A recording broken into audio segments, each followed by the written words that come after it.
I've always had a very global perspective. I came in with certain ideas. I learned a lot of things in the early days where I was wrong, where I needed to change my thinking. But ultimately, it has led to the creation of three companies. What did you learn specifically? Two, 3 points, if you can share with us. Trust is the thing that raises people from commodity type activity. We were giving ESOPs even to the maintenance staff in the early days. What are you trying to create? How do you see 3EV and 3eco over next 5 years?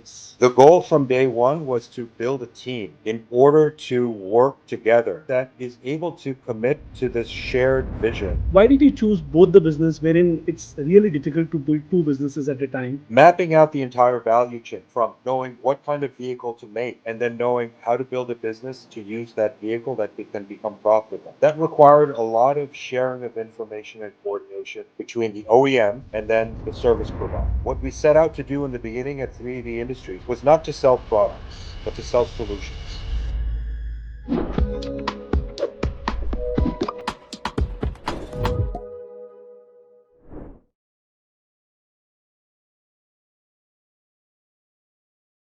So, Peter, back then in 2019, when you started, there was no charging infra, there was Yes. no battery swapping to that scale.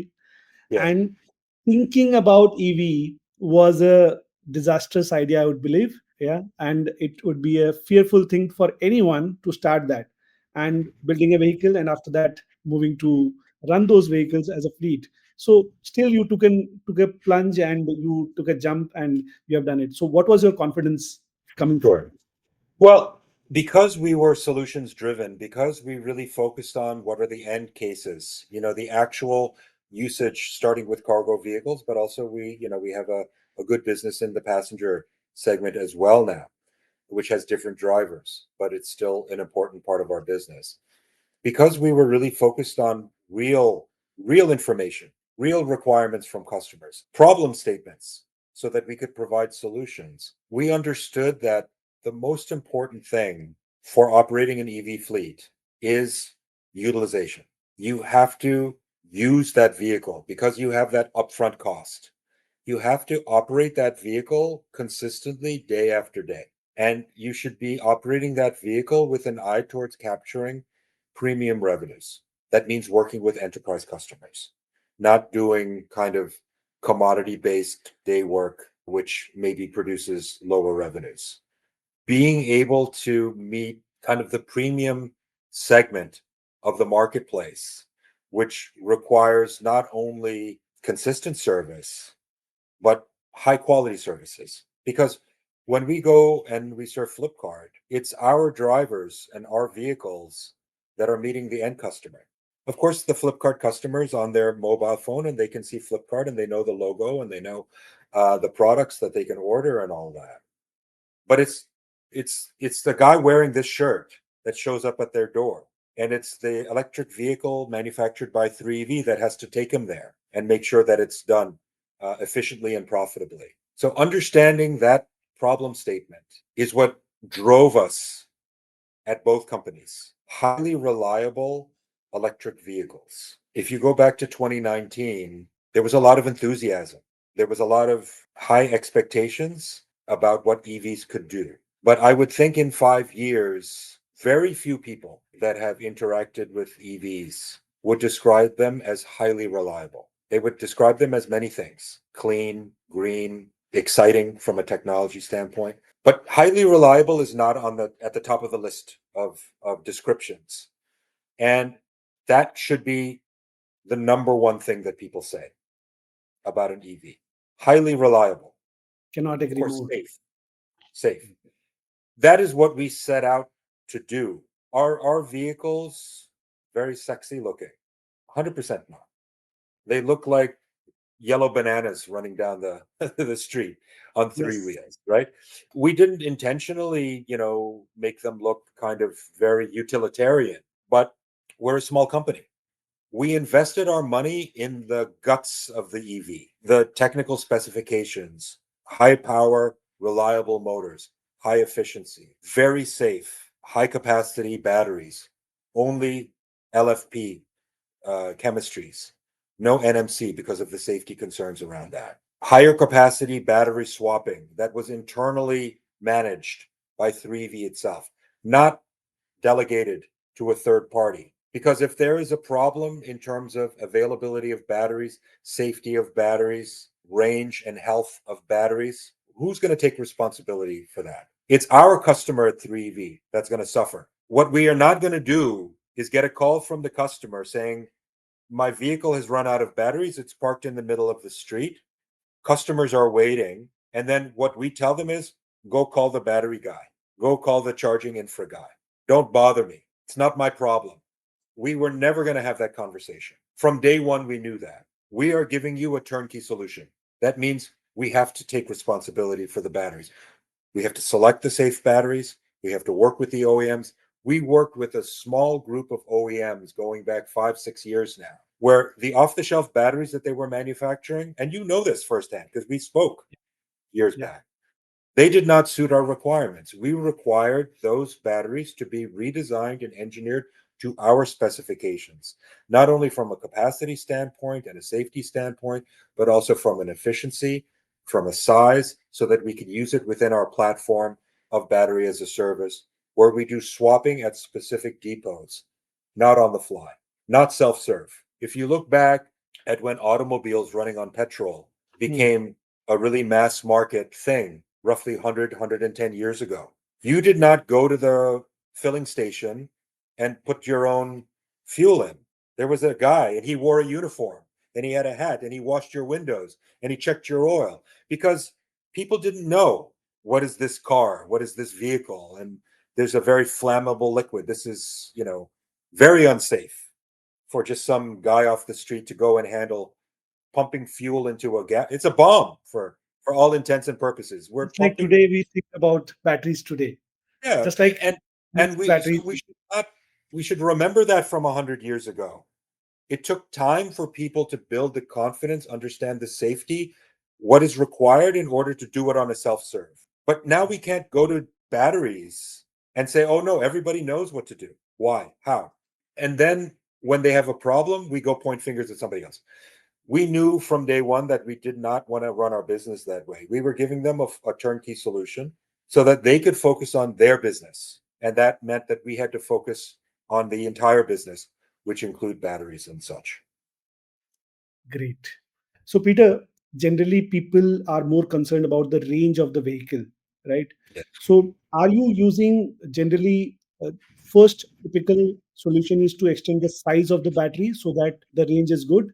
But are you using any other technology apart from the size of the battery to extend the range of the vehicle Yes. specifically? This is really a great question. And it's a question that people are not asking often enough, and people are not focusing enough on this. The transition from ICE to EVs to electrical devices is not a simple substitution of a petrol powered motor with an electric motor, and then you just assume that's it. When you create an electrical device, it opens you up to all kinds of efficiency and function gaining technologies that you can deploy into that device to enhance performance. And it's like Moore's law with semiconductors. You're compounding the efficiency gains through continuous improvement and research and development. And it's not, of course, it's happening with batteries.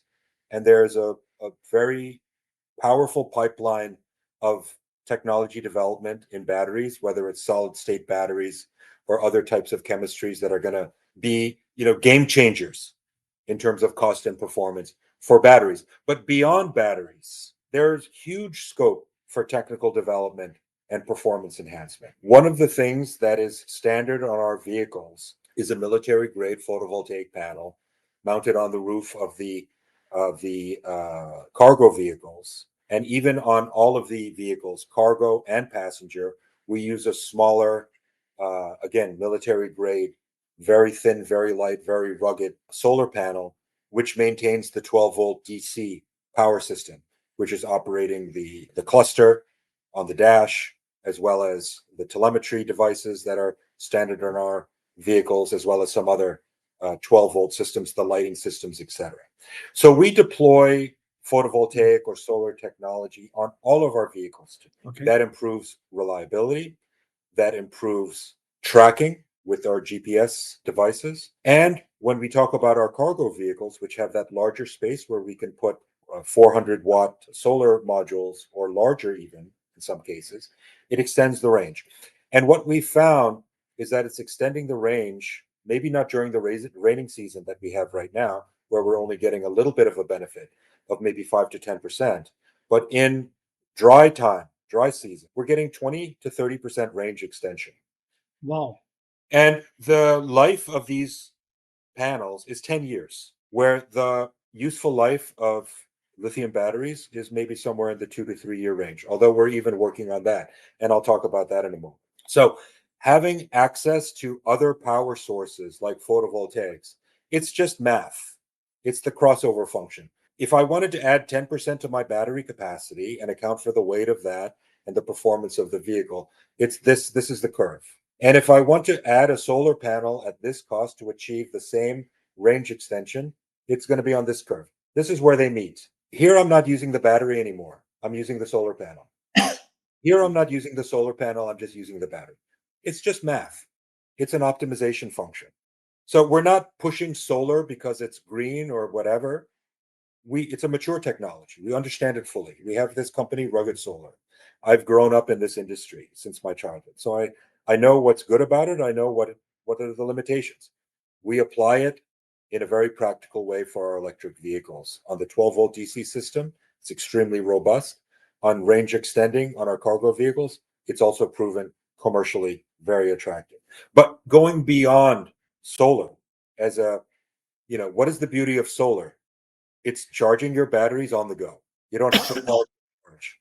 So it's continuous and it's hands Okay. free. The drivers Hmm. don't even know it's there. They're just Okay. driving the vehicles and it's giving power when the sun is out. But what else are we doing? One of the most exciting things in 3EV is our R&D pipeline in regenerative braking. And this again goes to the close partnerships, technical partnerships, multi-year technical partnerships that we've built with our vendors, including our motor manufacturers, motor controller manufacturers, battery manufacturers, and battery BMS, battery management system manufacturers and vendors, as well as our own systems integration engineers internally and in partnership with Rugged Solar, where we have a good team of power electronics engineers. The opportunity to improve efficiency through regenerative braking is enormous, particularly for category L5 vehicles. Why? Because they're low speed. These are not L3s less than 25 kilometers. Forget about that. Yeah. These are highway registered vehicles, but they tend to go maximum 50 kilometers per hour. They start and stop, which Yeah. is exactly what you want for regenerative braking. Especially in They have Bangalore. I would say yes. People love to pick on Bangalore, but it's not just Bangalore, right? We Yeah. see it everywhere, and the rate of urbanization in India is not going to stop. So the congestion, the services, the incomes are increasing. The demand for local transportation services, it's not stopping. We're not going backwards anytime soon. So the starting and the stopping, the heavy payloads, which captures or represents a high level of kinetic energy that can be recaptured upon braking, right? You Mhm. have to spend that energy to get that heavy payload moving. When you are braking conventionally, you're just giving it up as heat. And meanwhile, you're also wearing out your brake pads, your brake Great. discs, and your brake shoes, which is just complete waste. If you can capture more and more and more of that kinetic energy or that potential energy in the form of regenerative braking through a sophisticated electrical system, not only are you saving on your parts of brakes, giving it up to heat, which is just a waste in the environment, you're extending your range and you are saving money and you are able to do more services and more work for less. So, regenerative braking is something that is very exciting. I can't share all of the exciting details about that, but it's something that we spend a lot of time working on and working with our vendors on. So currently, if I can know a rough number, that what percentage of battery you are able to extend from this regenerative braking So system from possible? solar, I talked about between 20 and 30 during dry season. In regenerative braking right now, to be honest, it's single digits. 10% under perfect conditions. But in laboratory, where we have control over the efficiency of the electrical components, we've been able to achieve 70% regenerative efficiency. Right now, 70%? 70%, Oh my God. 70%. 70% of the power that is being expended to operate the motor can be recaptured by turning a motor into a generator, because they're essentially the same thing, just the That's polarity. something that's really something amazing fact That's that in a laboratory. That's in a laboratory. But that represents the efficiency frontier that we can work towards, right? Our near-term goal is to achieve somewhere in the 20 to 25% regenerative braking efficiency in real world terms.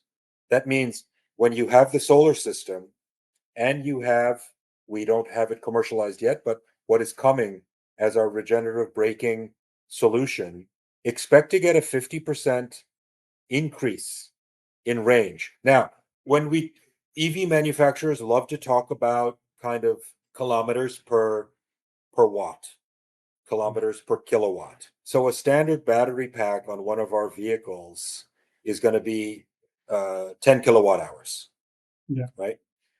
Which we're all, and I'm using that because the math is simple. And on a fully loaded vehicle, meaning in real world terms, not an empty vehicle running on flat roads, but on a vehicle that's loaded with minimum 450 kgs, running on mixed terrain, going on flyovers, going through, bumpy roads where the efficiency is less. Going in real world, because we have 6 years of experience now running these vehicles, we are routinely getting 120 kilometers of range. That's 12 kilometers per, Per kilo. yeah, per kilowatt, Yeah. right? When you look at OEMs like Tesla or Volkswagen or others, Chinese manufacturers, of course, these are highway going, high speed vehicles.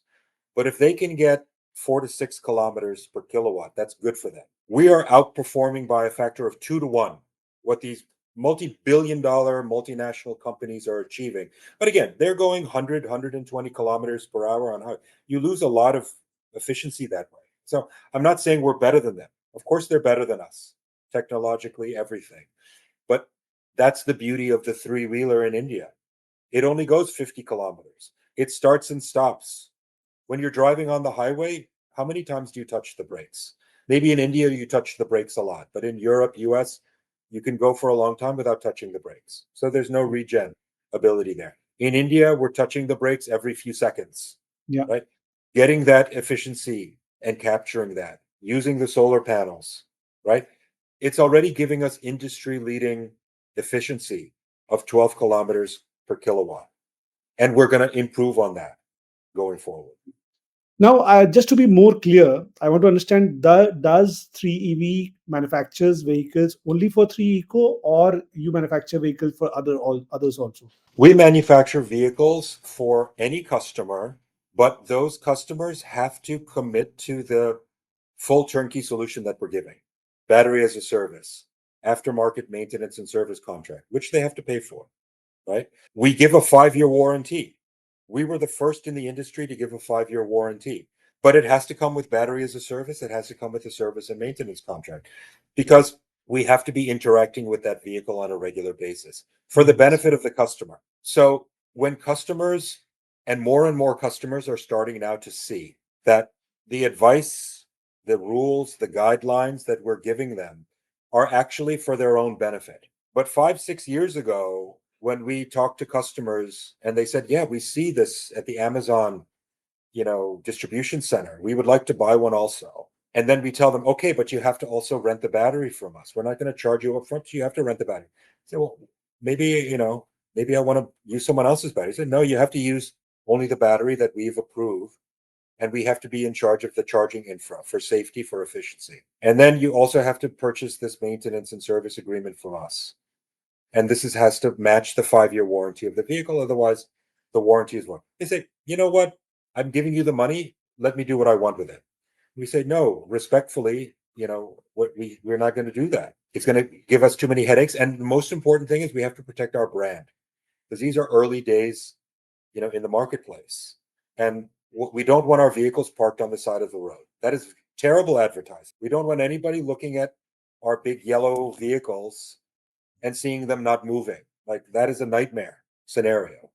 So And yes, that's something rare. That's something rare that I've seen in Bangalore. I have not seen any three EV vehicle in Bangalore. because we're really focused on that. And the customer has to buy into our system.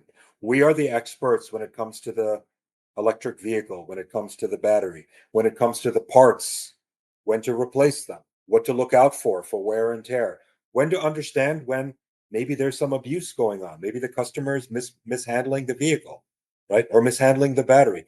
We have such powerful relationships with our battery OEMs, even great companies like Exponent, a Bangalore company, with their very novel and innovative fast charging system, because they trust us. They know that we're checking the vehicles. We have technical people that are trained to understand when is it real wear and tear, manufacturing defect, when is it because the customer did something wrong and they're trying to hide it. We can see it very clearly. So having that, again, it goes back to the trust. Having that trust with our customers means that sometimes we have to turn some customers away. But we know that this is a long game. We didn't start in 2019 and say we just want to sell as many EVs as we can. We want to capture those FAME subsidies. We want to just push products into the marketplace and then, just like everybody else, and then we'll see what happens. No, we said we want our vehicles to be there for the long term. We want to build a brand. We want to make sure that whether there's FAME subsidies, or we've never used any FAME subsidies, not once, right? We want to make sure that we're here for the long term. That means it has to work. And if we have to be patient and wait for the right customers that trust us, we'll do that. So 3eco is by far our biggest customer, but that's changing now. Yeah. So one more thing, abuse usage of vehicle is something that is seen. And I am telling you, being into battery business, earlier I was into lead acid battery business, now into Yes. lithium. I have seen people loading 50 lead acid batteries in Tata Ace. That is 60 kg per battery. That is around 3.6 ton it goes to, but Yes. minimum 2.5 ton we have seen, wherein the capacity of the vehicle is 800 kgs or maybe 1000 kgs, that I believe. How are you able to control that? Are you able to monitor from your vehicle that people should not put an extra load on this vehicle Sure. according to? Sure. From the standpoint of 3EV, because we are handling the battery as a service, charging the batteries every evening, because most of our services are performed by the customer during the day. So our technicians are up every night. We're a 24/7 company. We're seeing the vehicle. We can see stress points. We can see obvious signs of abuse. We also have diagnostics. We can see when there is overcurrent protection being triggered in the BMS, where the high current, let's say that the maximum current is 150 amps that is supposed to be coming out of the battery to supply the motor with power. But because of an overloading situation, maybe we have 180 amps being drawn, even 200 amps being drawn. And then there's a 5 second or 10 second cutoff. So we can see when the BMS is cutting off.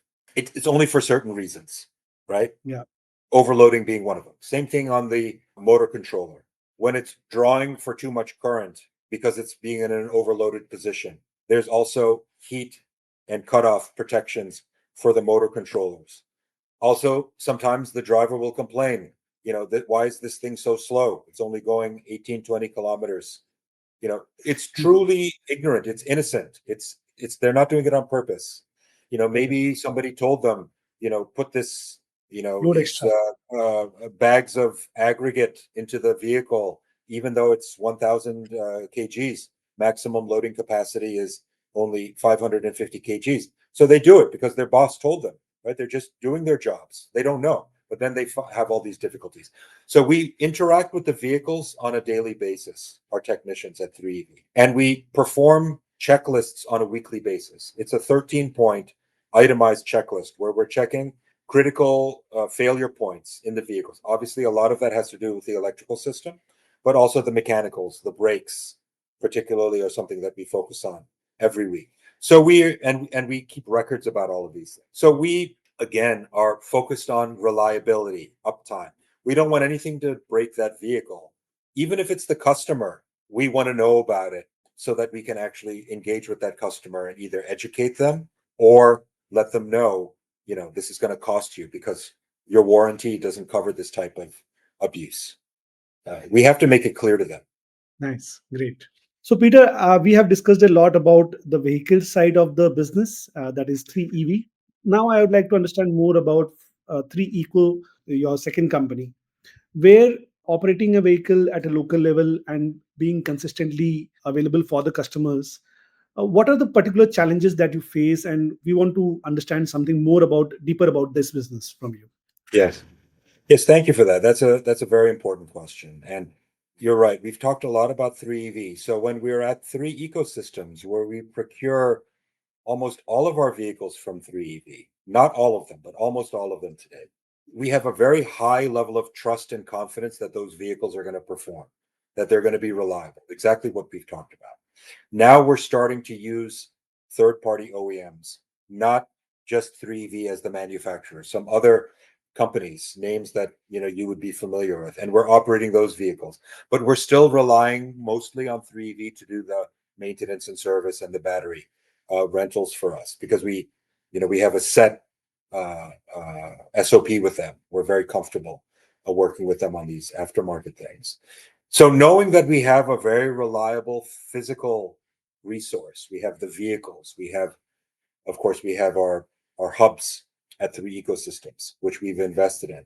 That was a decision that we made early on. We need to have control over our resources. We didn't want drivers taking the vehicles home and who knows what they're doing with them. We've paid for these vehicles. We own the vehicles. We need to control them. So we have these hubs where we park the vehicles and where we perform all of the services, which goes beyond transportation. We do things like micro warehousing, even dark store operations for certain customers.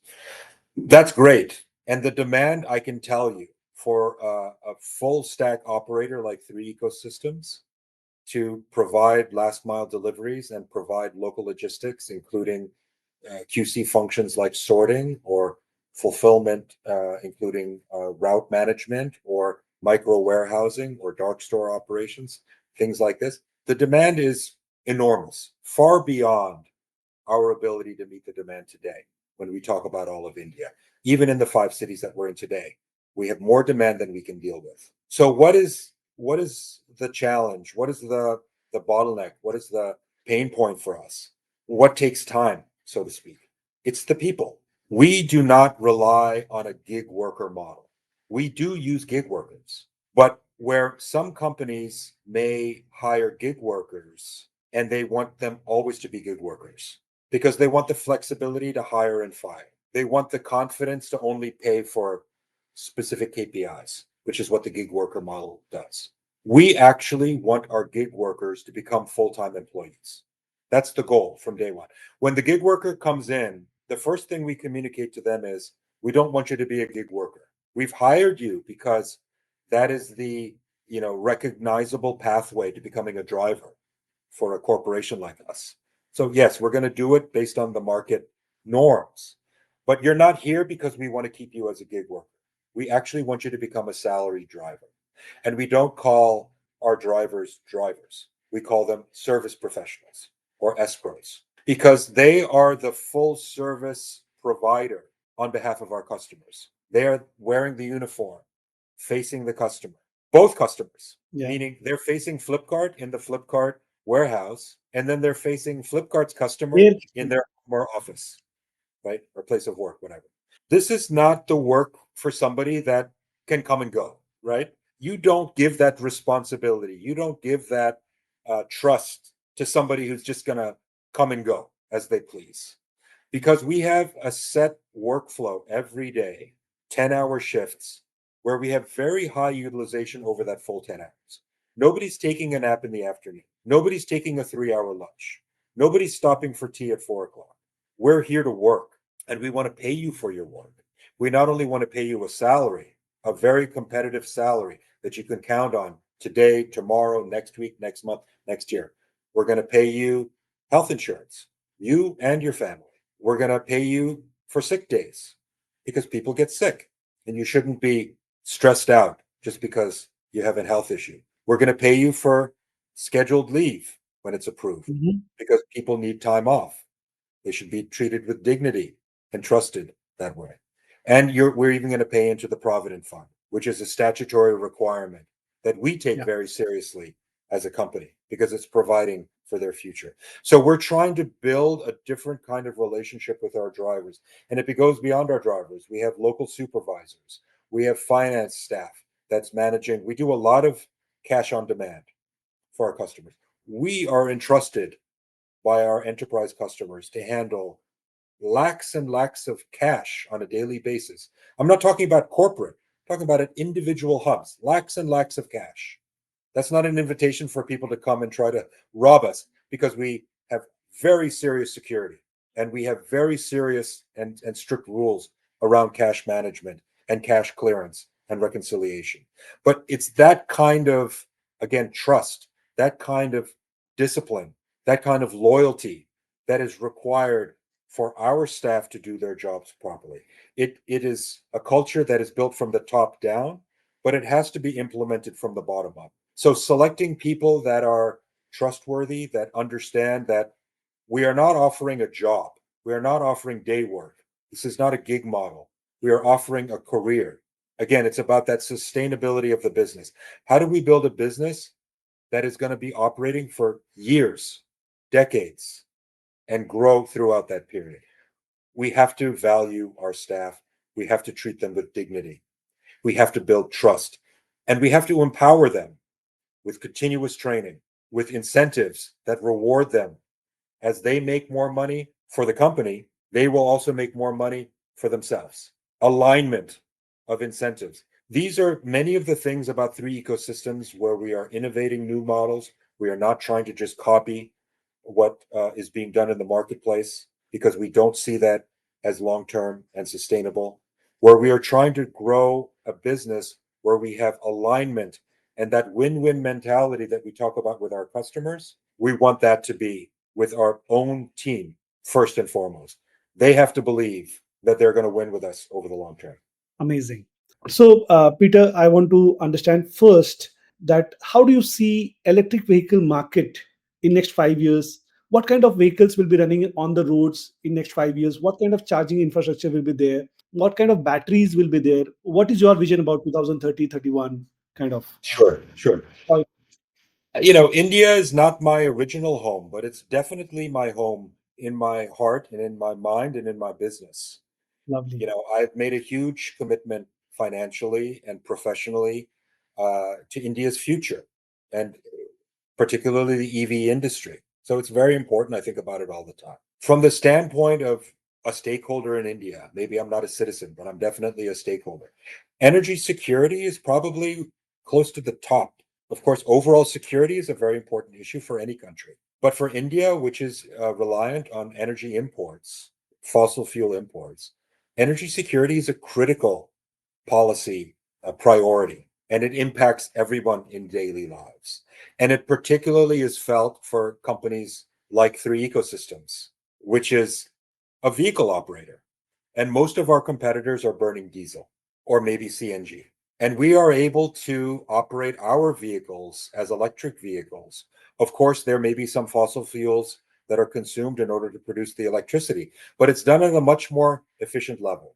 And so the operating cost of our vehicles is structurally much better than for fossil fuel petrol burning vehicles. Right. And when I think about this in terms of the overall country and society, when I think about how do we move towards greater energy security as a country, as a nation, as a society, even going beyond India and think about it globally, how do we get out of a cycle of endless wars in certain parts of the world and trade conflicts which are destructive to the harmonious cooperation between nations? We've seen that very recently, just in the headlines over the last couple of days when it comes to energy trading and tariffs and things like that. How do we get away from all that, which is destructive and putting us backwards? Well, the future really is in electricity as the most efficient, as the cleanest, as the most flexible energy source. And so it's not just about EVs being good for the environment from the standpoint of pollution, particulate matter in the air. or noise pollution, which is also important. Reducing that stress level that the noisiness is putting on us as a society. When you have a quiet EV, it's relaxing as a passenger. Many of our passengers and our passenger vehicles, one of the things they like about it is it's not so noisy. It's calming, it's relaxing when you're Yeah. dealing with a chaotic environment around you, and then you enter into this relatively more quiet vehicle. So there are all kinds of benefits, but as a nation, energy security strategically is critical. So I think that the government has been very proactive. The national government, as well as local governments, have been very proactive in understanding the important role that electric vehicle mobility plays in the future of India.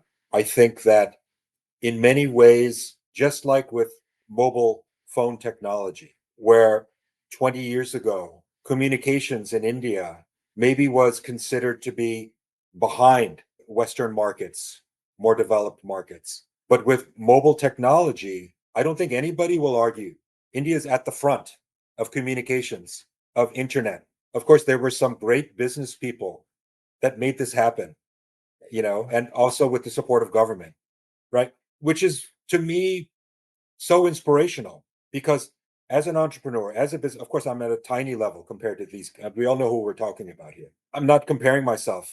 That would be embarrassing to try to do that. But to say that businesses can play an important role in actually leapfrogging technological bottlenecks for the benefit of society, I mean, that's a huge win-win. And the technical sophistication of Indian population consumers, particularly at the younger new generation, it's world beating, right? Can we do that also in terms of our mobility, in terms of EVs? I think so. What will be some of the interesting models that are possible in India that, again, we can leapfrog? Not because we want to be competitive, but just because there's an opportunity. Many times in the past, I was an economist as a student.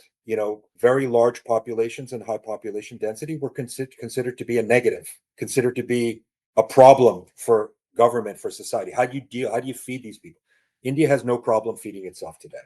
In fact, population density, when it comes to efficiency, is a benefit.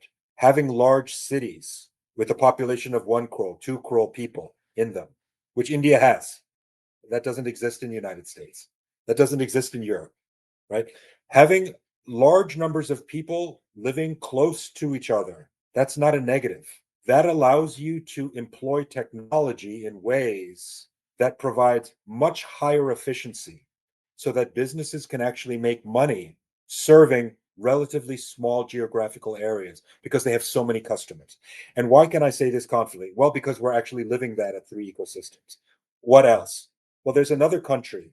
Sometimes we don't like to talk about it because we see it as a threat in India. But in China, it's the other country with 1.4 billion people. There's only two on the planet, Yeah. right? India is one. We don't have to be naive about what is the competitive position of China and India and understand that there are always going to be some competitive tensions there. But we can still learn something, right? I mean, China has learned so much from India. I mean, what is the origin of Buddhism after all? Well, it's India, Mm. right? Yeah. They're not ashamed of this fact. It is a national religion all around East Asia, including Japan and Korea. The shared history is there. In the modern setting, how China has used new technologies, renewable energies, battery technologies, electric vehicles, information technology. They have almost as many software engineers as India does, but India is still the leader, right? These are areas where we can build new businesses and do that same thing that the mobile phone did. Because we know that the population and the sophistication is there, the education is there, the middle class consumers are there, the age of the population is young and optimistic and looking confidently into the future. Everything is there. And so when I think about what is going to happen with EVs, we're going to have at this stage dedicated infrastructure like what we have, batteries and charging system, because you have to have high utilization rates for that. We're going to have electric vehicles that are purpose built. I mean, they're built for specific end work. Right now, we're talking about premium local logistics services. We're going to have, international companies coming to India to try to build an EV marketplace. And some have succeeded and others are struggling. Recently, Tesla is trying to come to India. I'm not going to sit here and make a prediction about how that's going to go. I don't have a feeling one way or the other. But when we talk about the EV industry, we have very strong domestic consumer four-wheel EV manufacturers like Tata and others that are succeeding in the marketplace. We have some very well-run overseas companies, particularly from Korea, that are making terrific vehicles at great price points that are very suitable for the Indian consumer. And the charging infrastructure is going to grow from there at the consumer level. We have other companies, some out of China, their price points seem a little bit off to me when I compare them to domestic and Korean manufacturers. We have other Chinese companies that are focusing more on the larger enterprise level, like trucks and buses, that have built good market acceptance in India. It's a process. The government has done its level best to set targets, to set priorities, to state very clearly that EV is a technology that India wants to not only use, but become a leader in. And I think by 2030, it will be a success. Great. It takes entrepreneurs, it takes companies that have the patience and the discipline to deal with the real problems in the marketplace in order to make that happen. I really hope that 3 ecosystems, 3EV Industries is part of that process. That's really, when we look back 5 years from now, that's really what I'm hoping that we can say, that we were part of that process. Peter, I have got a few people in my audience who want to partner with 3V, 3Eco in some way. What is the right way? Can you shortly or quickly give a brief that if they have an opportunity to partner with you in Yes. some? Partnerships are where we all started. We had this concept of a partner ecosystem because at the beginning in 2019, when we started 3D Industries, there was so much information about batteries, about electric vehicles, about charging infrastructure. Nobody was telling the same story. Nobody had the same data sheet specifications, right? There wasn't clarity. So, and if you did it just based on a purchase order or an invoice, arm's length, many times what you thought you were getting is not what you got. What you thought you were giving, that's not what you got paid for. So there was a lot of controversy, misunderstanding, and friction in the marketplace. Friction is expensive. Friction is inefficient. Friction is waste. So a partner ecosystem brings together people where the first conversation is, okay, we're going to put a perimeter around us. We're on the inside. Inside, this is a safe space. Inside, we can speak our minds. Inside, we can build trust and tell the truth. If we have technical challenges, let's solve them together. If we have commercial requirements, let's negotiate them in good faith, in a win-win format. Let's not try to pick each other's pockets. Let's not try to point fingers and blame each other.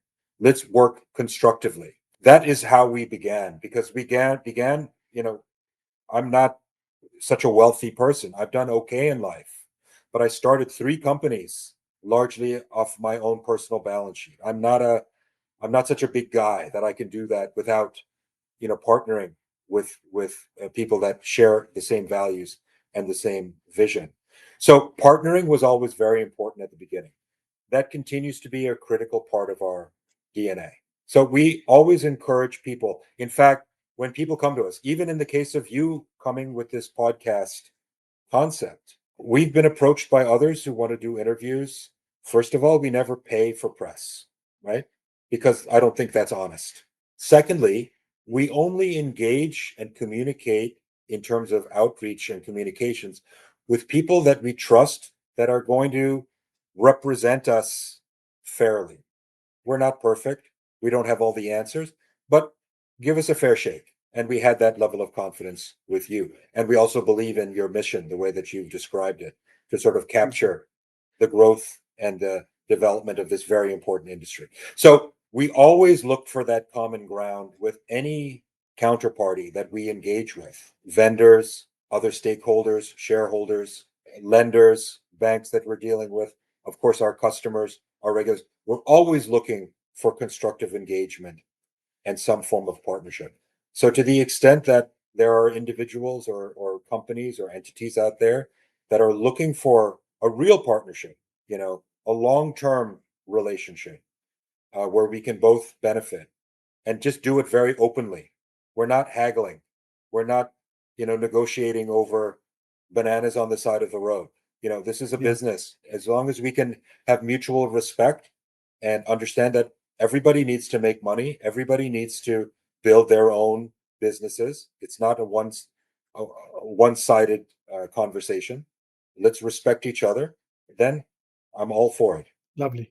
So, do you have any dealership or distribution kind of model also right now for your vehicles? At 3V, we have done a direct sale model only, so factory to buyer, factory D2C.